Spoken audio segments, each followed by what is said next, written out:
إن الحمد لله نحمده ونستعينه ونستغفره ونعوذ بالله من شرور أنفسنا ومن سيئات أعمالنا من يهده الله فلا مضل له ومن يضلل فلا هادي له وأشهد أن لا إله إلا الله وحده لا شريك له وأشهد أن محمدا عبده ورسوله يا أيها الذين آمنوا اتقوا الله حق تقاته ولا تموتن إلا وأنتم مسلمون يا أيها الناس اتقوا ربكم الذي خلقكم من نفس واحدة وخلق منها زوجها وبث منهما رجالا كثيرا ونساء واتقوا الله الذي تساءلون به والأرحام إن الله كان عليكم رقيبا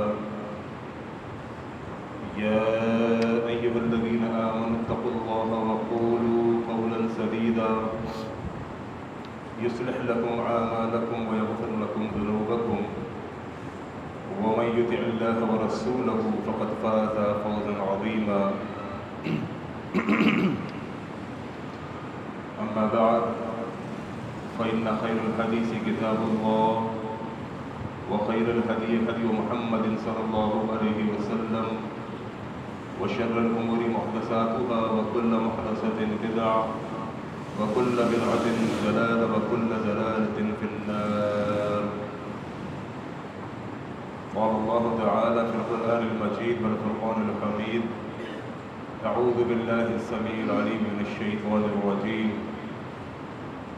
يا أيها الذين آمنوا ما لكم إذا قيل لكم انفروا في سبيل الله اثاقلتم إلى الأرض ورضيتم بالحياة الدنيا من الآخرة فما متاع الحياة الدنيا في الآخرة إلا قليل إلا تنفروا يعذبكم عذابا أليما ويستبدل قوما غيركم ولا تضره شيئا والله على كل شيء قدير. رب اشرح لي صدري ويسر لي أمري واحلل عقدة من لساني يفقهوا قولي. اللهم صل على محمد وعلى آل محمد كما صليت على إبراهيم وعلى آل إبراهيم إنك حميد مجيد. اللهم بارك على محمد وعلى آل محمد كما باركت على إبراهيم وعلى آل إبراهيم إنك حميد مجيد. زنجیر جنوں کا تحفہ ہے، زنجیر سے کیا گھبرانا ہے. زنجیر جنوں کا تحفہ ہے، زنجیر سے کیا گھبرانا ہے. ہم ہاتھ بڑھائے بیٹھے ہیں، پہنائے جسے پہنانا ہے. سوچا ہے کفیل اب کچھ بھی ہو ہر حال میں اپنا حق لیں گے. عزت سے جیے تو جی لیں گے یا جام شہادت پی لیں گے. کشتی نہ رہی ساحل نہ رہا، ساحل کی تمنا بھی نہ رہی. کشتی نہ رہی ساحل نہ رہا، ساحل کی تمنا بھی نہ رہی. ہے پوچھنے والے ظاہر ہے انجام ہمارا کیا ہوگا. کچھ اہل ستم کچھ اہل حشم میں خانہ گرانے آئے تھے. کچھ اہل ستم کچھ اہل حشم میں خانہ گرانے آئے تھے. دہلیز کو چون کے چھوڑ گئے، دیکھا کہ یہ پتھر بھاری. تمام قسم کی حمد و تعریفات، کبریائی اور بڑائی اللہ وحدہ لا شریک کے لیے ہے کہ جو تمام جہانوں کا پالنہار ہے. کروڑوں درود و سلام پیغمبر اسلام امام الانبیاء جناب محمد رسول اللہ صلی اللہ علیہ وسلم پر کہ جن کے ذریعے سے ہدایت کا دین سارے عالم کے اندر پھیلا. ان تعریفی کلمات کے بعد میرے محترم بھائیوں، دوستوں، بزرگوں، میری ماؤں، بہنوں، قرآن مجید کی جو آیت میں نے آپ کے سامنے پڑھی ہے، اس آیت کے اندر اللہ رب العالمین اہل ایمان سے مخاطب ہے. فرمایا کہ یا ایھا الذین آمنوا، اے لوگو جو ایمان لائے ہو، ما لکم، کیا ہو گیا ہے تمہیں. اذا قیل لکم انفروا فی سبیل اللہ اثاقلتم الی الارض، جب تم سے کہا جاتا ہے کہ نکلو اللہ کے راستے میں تو تم زمین سے چمٹ کر رہ جاتے ہو. اور رضیتم بالحیات الدنیا من الآخرہ، کہ آخرت کے مقابلے میں تم اس عارضی دنیا کی زندگی کے اوپر مطمئن ہو چکے ہو، راضی ہو چکے ہو. فما متاع الحیات الدنیا فی الآخرۃ الا قلیل. حالانکہ حقیقت یہ ہے کہ آخرت کے مقابلے میں دنیا کی زندگی بہت تھوڑی سی ہے. الا تنفروا، اگر تم اللہ کی راہ میں نہیں نکلو گے، یعذبکم عذابا علیما ویستبدل قوما غیرکم، اگر تم رب کی راہ میں نہیں نکلو گے تو رب تمہیں تبدیل کر دے گا، رب تمہیں اٹھا کے پھینک دے گا. رب تمہاری جگہ پر دوسری ایک قوم کو لے آئے گا جو اللہ کے دین کا کام کریں گی، اور تم اللہ کا کچھ بھی نہ بگاڑ پاؤ گے. اس آیت کا شان نزول غزوہ تبوک کا موقع تھا. تبوک کے موقع پہ سخت ترین گرمی تھی. سخت ترین گرمی کے اندر آپ کو معلوم ہے کہ عرب کا ایک بہت بڑا دار و مدار کھجور کی فصلوں پہ ہوتا تھا. ان کی معیشت کا بہت بڑا تعلق گرمی کے ساتھ تھا، اور گرمی میں کھجور کی فصلوں کے ساتھ تھا. جب تبوک کا ارادہ ہوا، اللہ کے نبی علیہ الصلوۃ والسلام نے لوگوں کو اللہ کے دین کی سربلندی کے لیے، تبوک کے میدان کے لیے، تبوک کے جہاد کے لیے جب دعوت دی تو بہت سارے منافقین اس وقت کھڑے ہو گئے، اور اس وقت ایسا عذر لے کے اللہ کے نبی علیہ الصلوۃ والسلام کی خدمت میں آئے کہ جو عذر ظاہری طور پر بہت ویلڈ تھا. وہ عذر کیا تھا؟ تبوک کے موقع پہ خاص طور پہ جو عذر منافقین نے پیش کیا، وہ عذر یہ تھا کہ اتنی شدت کی گرمی، گھروں سے نکلنا محال ہے، جہاد پہ کون جائے گا؟ ہمارے یہاں بھی اگر ذرا سی گرمی ہو جائے تو ہم اپنے اے سی والے کمروں کو چھوڑنے کو تیار نہیں ہوتے، مسجد آنے کو تیار نہیں ہوتے. صحابہ اکرام نے اس گرمی کے موقع کے اوپر صحابہ اکرام کا اللہ رب العالمین نے امتحان دیا. چونکہ در حقیقت یہ دین امتحان کے ساتھ وابستہ ہے. یہ دین آزمائش کا نام ہے، یہ دین تکالیف کا نام ہے، یہ دین مشکلات کا نام ہے. ہم آج سمجھتے ہیں کہ جناب ایئر کنڈیشن مسجد کے اندر 5 وقت کی نماز پڑھ کے اپنے ایمان کو سلامت رکھیں گے، جنت مل جائے گی. یقین کیجئے، رب کے قرآن کو پڑھ کے دیکھیے. رب رحمان قرآن مجید کے اندر بیان فرماتے ام حسبتم، کیا تم یہ گمان کرتے ہو؟ ام حسبتم، کیا تمہارا یہ خیال ہے ان تدخلوا الجنہ، کہ رب تمہیں یوں ہی جنتوں میں داخل کر دے گا؟ جنت اتنی آسان ہے. ام حسبتم ان تدخلوا الجنہ، کیا تم نے گمان کر رکھا ہے کہ رب تمہیں یوں ہی جنتیں عطا فرما دے گا؟ اللہ اکبر. وَلَمَّا يَعْلَمِ اللَّهُ الَّذِينَ جَاهَدُوا مِنْكُمْ وَيَعْلَمَ الصَّابِرِينَ. رب کا قرآن کہتا ہے کہ ابھی تو اللہ رب العالمین نے دیکھا ہی نہیں تم میں سے ان لوگوں کو جو اللہ کی راہ میں کوششیں کرتے ہیں، جدوجہد کرتے ہیں، مشکلات تکالیف کے باوجود صبر کرتے ہیں. رب نے ابھی ان لوگوں کو نہیں دیکھا. در حقیقت یہ دین میرے محترم بھائیوں آزمائشوں اور تکالیف کا نام ہے. وَلَنَبْلُوَنَّكُمْ، تمہاری آزمائش ہوگی. حَتَّى نَعْلَمَ الْمُجَاهِدِينَ مِنْكُمْ، یہاں تک کہ رب رحمان یہ دیکھ نہ لے کہ تم میں اللہ کی راہ میں کوششیں کرنے والا، اللہ کی راہ میں جدوجہد کرنے والا، اپنے بیوی بچوں کو قربان چھوڑ کے اللہ کے دین پر اپنی جان کو قربان کرنے والا کون ہے. ابھی رب نے یہ نہیں دیکھا، اور جب تک رب یہ دیکھے گا نہیں، رب جنت نہیں دے گا. تبوک انتہائی آزمائش کا سفر تھا. سخت ترین گرمی، ایک تو گرمی میں نکلنا محال، گرمی میں نکلنا مشکل، دوسرا معیشت، تجارت، کاروبار، بزنس، سب کچھ تو گرمی سے ریلیٹڈ تھا. کھجوریں گرمی کے اندر تیار ہوتی ہیں، اور جب کھجوریں بالکل تیار کھڑی تھی اس وقت رب نے حکم دیا تھا انفرو، نکلو اللہ کی راہ میں. آزمائش،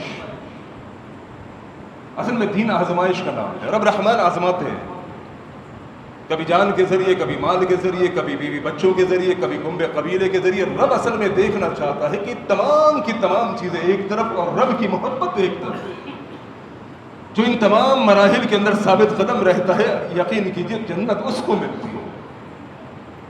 اللہ رب العالمین نے قرآن مجید میں ایک مقام کے اوپر نبی علیہ الصلوۃ والسلام کے منہ سے کہلوا دیا، قل میرے حبیب کہہ دیجئے ان کان آباؤکم، اگر تمہارے باپ، و ابناؤکم تمہارے بیٹے، و اخوانکم تمہارے بھائی، و ازواجکم تمہاری بیویاں، و عشیرتکم رشتہ دار، و اموال اقترفتموها، وہ مال کے جو بہت محنت سے تم نے کمایا ہے، و تجارت تخشون کسادها، وہ تجارتیں جن کے نقصان سے تمہیں ڈر لگتا ہے، و مساکن ترضونها، بہترین آرام دہ گھر، احب الیکم من اللہ ورسولہ وجہاد فی سبیلہ، کہ یہ تمام کی تمام چیزیں، تیرے ماں باپ، تیرے گھر بار، بیوی بچے، کنبہ قبیلہ، تجارت، معیشت، دوست، رشتہ دار، احب الیکم من اللہ ورسولہ وجہاد فی سبیلہ، کہ یہ تمام کی تمام چیزیں تمہیں اللہ، اس کے رسول اور اس کے راستے میں جہاد کرنے سے زیادہ محبوب ہے، فتربصوا،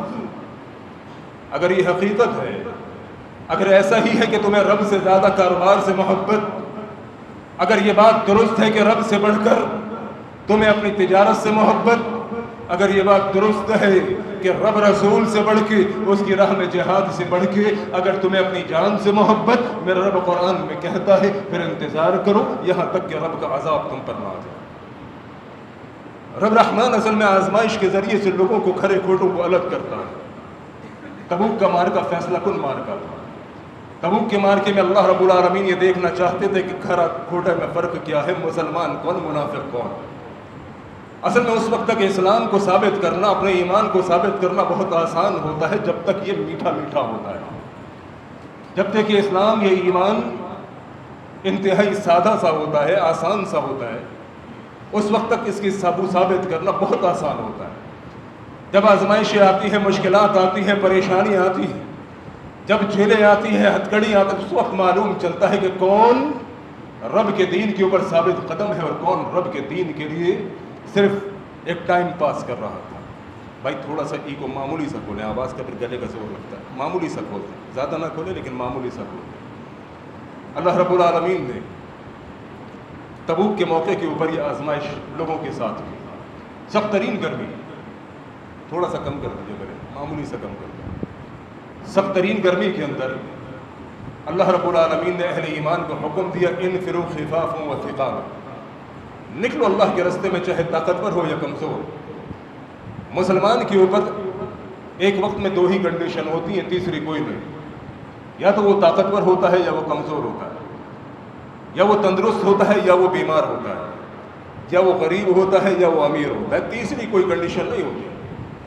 اللہ رب العالمین نے تبوک کے مارکے کے اندر اتنی کڑی یعنی کہ کنڈیشن رکھ دی تھی کہ کسی بھی حالت میں تم اللہ کی راہ میں نکل جاؤ، انفروا خفافا وثقالا، چاہے کمزور ہو یا طاقتور ہو، امیر ہو یا غریب ہو، ہر دونوں حالتوں میں تمہیں اللہ کی راہ میں نکلنا ہے۔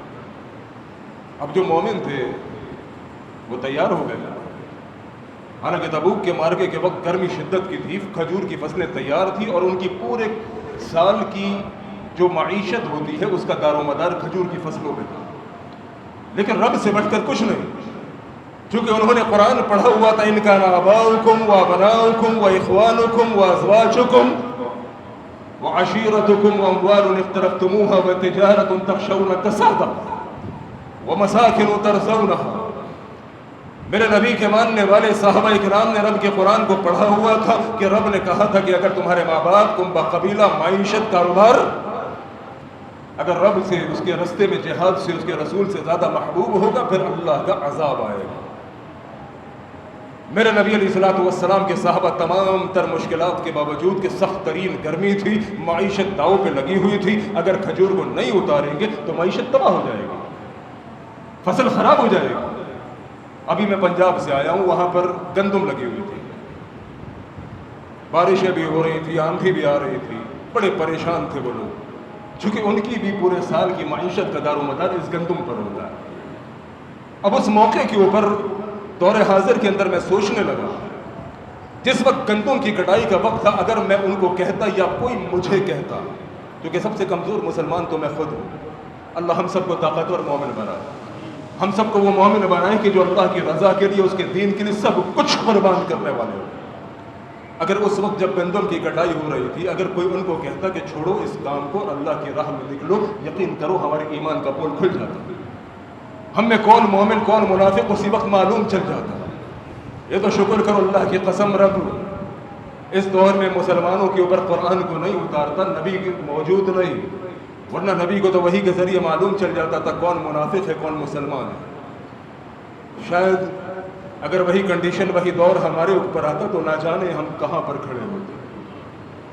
صحابہ اکرام، نبی علیہ الصلوۃ والسلام کے جانثار صحابہ، یہاں رب کا حکم اترا انفروا خفافا وثقالا، وہ نکلو ہر دونوں حالتوں کے اندر، چاہے کمزور ہو یا طاقتور، فصلیں آ چکی ہے پرواہ نہیں، کاروبار تباہ ہوتا ہے ہونے دو، رب کا حکم ہے کہ نکلو۔ ایمان والے صحابہ نکل گئے۔ منافقین جن میں سر فہرست آپ نے نام سنا ہوگا عبداللہ بن ابی، رئیس المنافق، یہ وہی عبداللہ بن ابی جس نے کئی مواقع کے اوپر اسلام اور اسلامیان کو نقصان پہنچانے میں کوئی کسر نہیں چھوڑی۔ اور یارو یہ وہی عبداللہ بن ابی جس نے میرے نبی کی بیوی مومنوں کی امام میں عائشہ رضی اللہ تعالیٰ عنہ کے اوپر تہمت لگائی۔ یہ وہی عبداللہ بن ابی جس نے جہاد کے قافلوں کو کئی بار روکا۔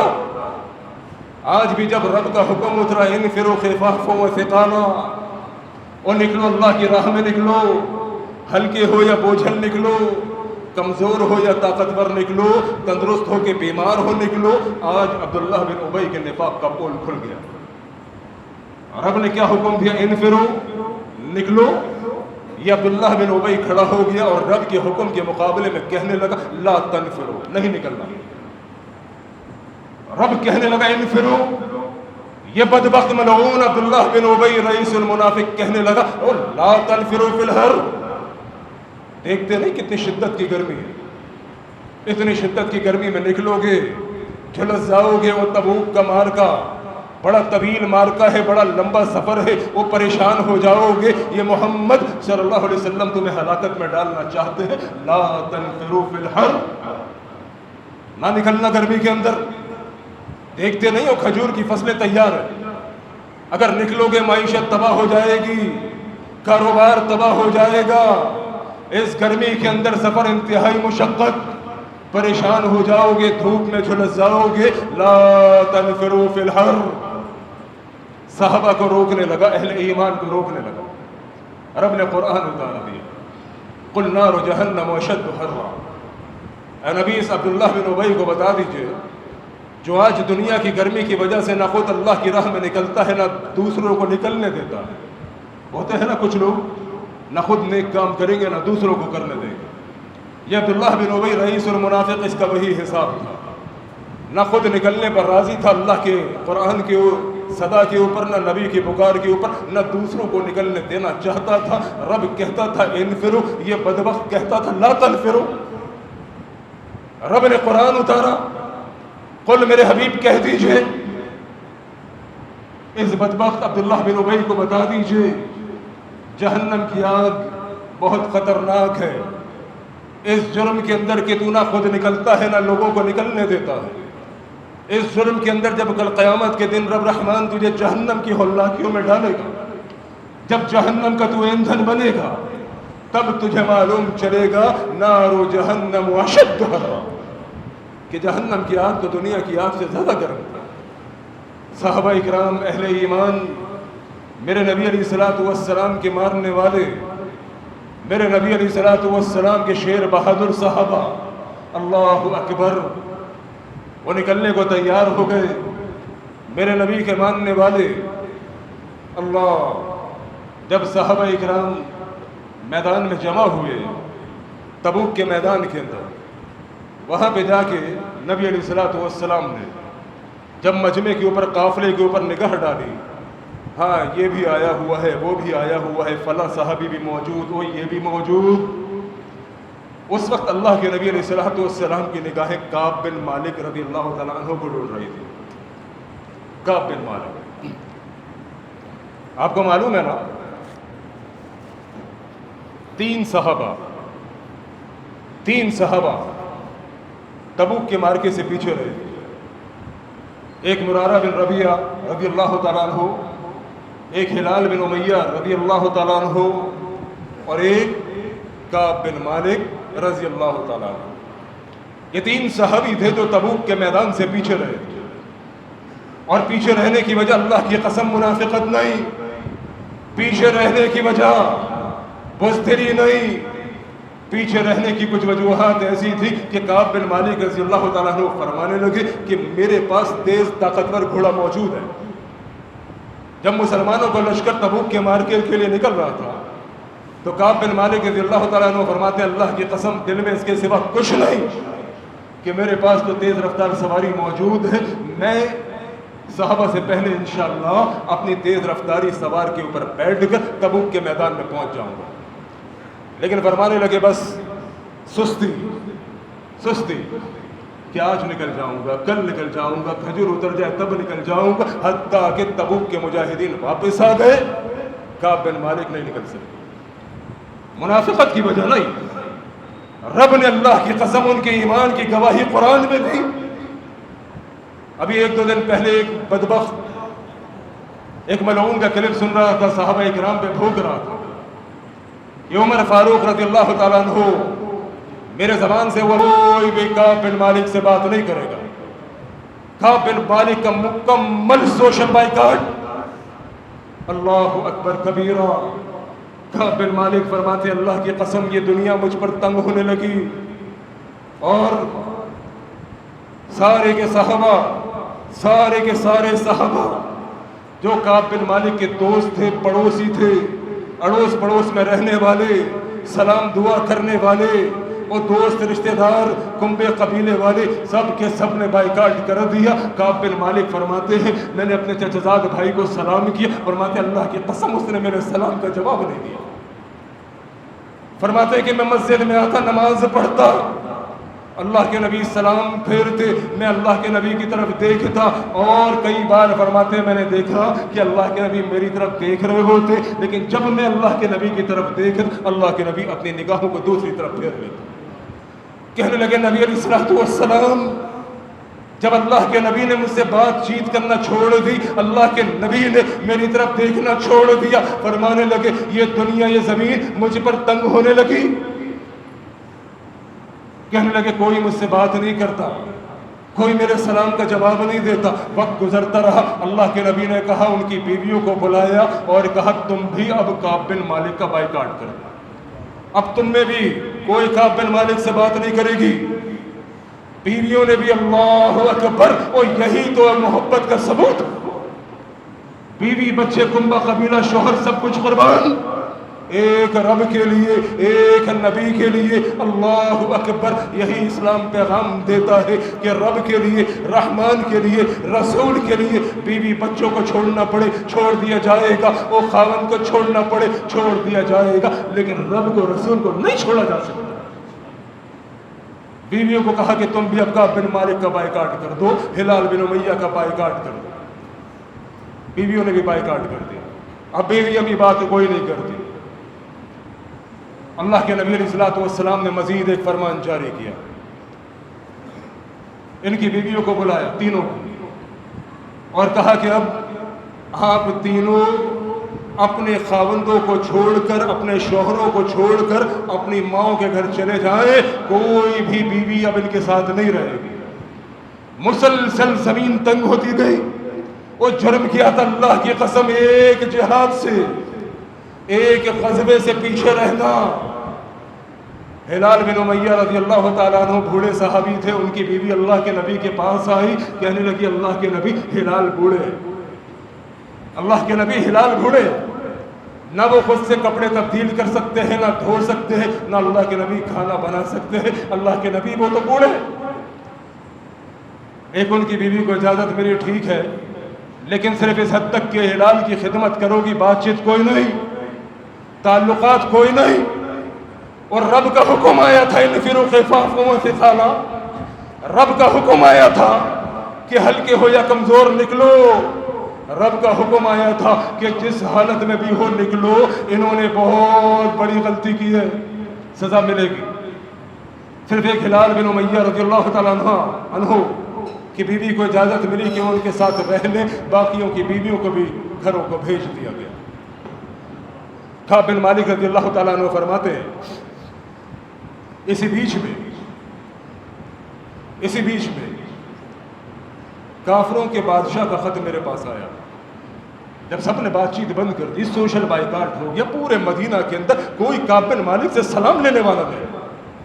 وہ اللہ کی قسم پورے مدینہ کے اندر کوئی کعب بن مالک کے سلام کا جواب دینے والا نہیں، پورے مدینہ کے اندر کوئی کعب بن مالک کی طرف دیکھنے والا نہیں، کیونکہ نبی نے منع کیا تھا، امام الانبیاء نے منع کیا تھا، امام المجاہدین نے منع کیا تھا۔ اللہ اکبر، کوئی بھی میرے نبی کی مخالفت کرنے کو تیار نہیں، اور کون کرے گا؟ وَلَا تُبْتِلُوا أَعْمَالَكُمْ وَأَنْتُمْ لَا تَشْعُرُونَ۔ جو نبی کی مخالفت کرے گا، اللہ کی قسم، رب کا قرآن کہتا ہے رب اس کے اعمال کو برباد کر دے گا۔ کس میں اتنی ہمت کہ میرے نبی کی بات کے آگے کوئی اپنی بات ہے؟ وہ میرے نبی کے صحابہ تھے۔ کعب بن مالک رضی اللہ تعالیٰ عنہ فرماتے ہیں کہ مجھ پر زمین تنگ ہو گئی، لوگوں نے بائیکاٹ کر دیا، کوئی سلام دعا، اس وقت کافروں نے فائدہ اٹھانا چاہا۔ کافروں کے بادشاہ کی طرف سے خط آیا۔ کعب بن مالک فرماتے ہیں کہ خط جب میں نے کھول کے دیکھا تو خط میں لکھا ہوا تھا، کعب تمہارے ساتھ تو بڑی ظلم و زیادتی ہوئی ہے۔ ہوتے ہیں نا، جب دو سگے بھائیوں میں بھی لڑائی ہو جائے، دو دوستوں میں بھی لڑائی ہو جائے، کچھ رحمان کے بندے ہوتے ہیں اللہ کی قسم، کچھ شیطان کے بندے ہوتے ہیں۔ رحمان کے بندے دونوں بھائیوں میں صلح کرانا چاہتے ہیں۔ کل کی بات ہے، میرے پاس ایک خاتون کا فون آیا، کہنے لگی دو عورتوں کے اندر صلح کرانے کے لیے میں نے کچھ جھوٹ بولا ہے کہ یہ جھوٹ بولنا جائز ہے میرے لیے؟ میں نے کہا کہ جھوٹ بولنا تیرے لیے بالکل جائز ہے۔ یہ جھوٹ بولنا، دو مسلمانوں کے دلوں کو نرم کرنا ایک دوسرے کے لیے، دونوں کے درمیان صلح کرانا، یہ بالکل جھوٹ جائز ہے۔ اب کعب بن مالک رضی اللہ تعالیٰ عنہ فرماتے ہیں کہ میرے پاس کافر بادشاہ کا خط آیا، اس میں لکھا ہوا تھا، کعب کیسا ہے تیرا نبی، کیسے ہیں مسلمان، کیسے ہیں یہ لوگ، سب نے تیرا بائیکاٹ کر دیا، ہم تجھے سینے سے لگائیں گے، ہم تجھے درہم و دینار میں تول دیں گے، تجھے اپنے قریب کریں گے، سینے کو سینہ دیں گے۔ اللہ اکبر۔ کعب بن مالک فرماتے ہیں کہ یہ خط پڑھنے کے بعد مجھے اتنا رونا آیا، اتنا رونا آیا، اے کعب آج یہ وقت بھی آ چکا کہ کافر تیرے ایمان کو آزمائیں گے۔ فرماتے ہیں وہ خط میں نے پھاڑ کے اسی وقت آنکھ کی نظر کر دیا۔ واقعہ طویل ہے، وقت مختصر ہے، آخری بات بالکل ختم اختتام کر دیتا ہوں واقعے کو۔ کعب بن مالک رضی اللہ تعالیٰ عنہ فرماتے ہیں 40 دن گزر گئے۔ اس بیچ میں کیا ہوا، حالات سارے میں نے آپ کے سامنے رکھے۔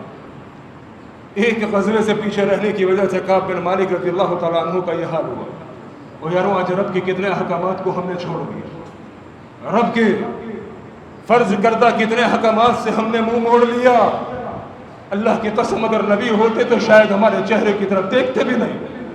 جو ہمارے اعمال ہے، جو میرے اعمال ہے، ہم میرے محترم بھائیوں، کعب بن مالک نے ایک فرض سے پیچھے رہے، سستی کی وجہ سے، وہ دن رات میں 5 نمازوں کی وجہ سے میں پیچھے رہتا ہوں۔ کتنے ہی معاملات دین کے جو مجھ پر رب نے فرض کیے، میں ان کی خلاف ورزی کرتا ہوں، ہمارا کون بائیکاٹ کرے گا؟ اللہ اکبر، بس اللہ ہی ہم پر رحم کرے، اللہ ہی ہمیں معاف فرمائے۔ کعب بن مالک فرماتے ہیں میں اپنے گھر کی چھت پہ کھڑا ہوا تھا، ایک شخص دوڑتا ہوا آیا، بھاگتا ہوا آیا، میری اس کی جانب نظر پڑی، کہنے لگا کعب، وہیں سے دور سے صدا لگائی، کعب مبارک ہو، رب نے تیری توبہ کو قبول کر لیا۔ اللہ اکبر، 40 دن کا آزمائش والا سفر۔ میرے محترم بھائیوں، نصیحت اس میں میرے اور آپ کے لیے یہ ہے، کعب بن مالک رضی اللہ تعالیٰ عنہ جن کے ایمان میں کوئی شک نہیں، ہزاروں جتنی جنگیں ہوئی، جتنے غزوے ہوئے، جتنے جہاد ہوئے، سب کے اندر شرکت کرنے والا کعب بن مالک ایک جہاد سے پیچھے رہے، ایک غزوے سے پیچھے رہے، رب کے حکم کے مطابق عمل نہ کر پائے، کہنے لگے مجبوری تھی، سستی تھی، لیکن اس کے باوجود رب کے رسول نے، اہل مدینہ نے ان کا بائیکاٹ کر دیا۔ آج ہم اپنے گریبانوں میں جھانک کے دیکھیں کتنے ہی احکامات کو، کتنے ہی فرائض کو وہ صبح و شام ہم اگنور کر رہے ہیں، کتنے ہی فرائض کو ہم اگنور کر رہے ہیں۔ اللہ کریم سے آئیے مل کے توبہ کریں۔ یا اللہ آج تک جو سستی ہوئی، لاپرواہی ہوئی، پروردگار اس پہ ہماری گرفت نہ فرمانا۔ اللہ ہم سچے دل سے توبہ کرتے ہیں، پروردگار ہماری توبہ کو قبول فرمانا۔ وآخر دعوانا ان الحمد للہ رب العالمین۔